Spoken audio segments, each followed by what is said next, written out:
बिस्मिल्लाहिर्रहमानिर्रहीम, अस्सलाम वालेकुम। तो लाहौर में एक वाक़या पेश आया जी। स्कूटी पे एक लड़की, वो आपकी भी बेटी, बहन, बीवी हो सकती थी। स्कूटी पे वो जा रही थी तो एक लड़का आया पीछे से बाइक पे। उसने पहले तो उसको टक्कर मार कर गिराया और गिराने के बाद उसके हाथ से मोबाइल छीन कर वो भागा।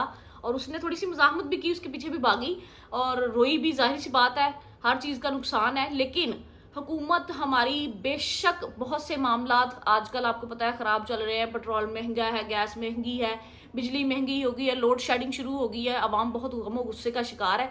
लेकिन उसमें एक खुशाइन बात जो सामने आई है वो इस वाक़े से पेश आई कि मरीम नवाज़ ने फौरी तौर पर नोटिस लिया। ये वीडियो जैसे ही उनकी नज़र से गुजरी, उन्होंने नोटिस लिया और 8 घंटे का टाइम दिया कि मुलजिम को 8 घंटे के अंदर अंदर गिरफ्तार किया जाए। और उसको 8 घंटे से पहले पहले गिरफ्तार भी किया गया और उसके मुलजमान जो उसके साथी थे फायरिंग के दौरान जख्मी भी हुए। तो बहरहाल एक खुशाइन चीज़ है जी। अगर परेशानियां हैं, मुश्किलें हैं, तो उनके साथ साथ अगर कोई अच्छी खबर भी मिलती है तो वो भी ठीक है। बाकी आपकी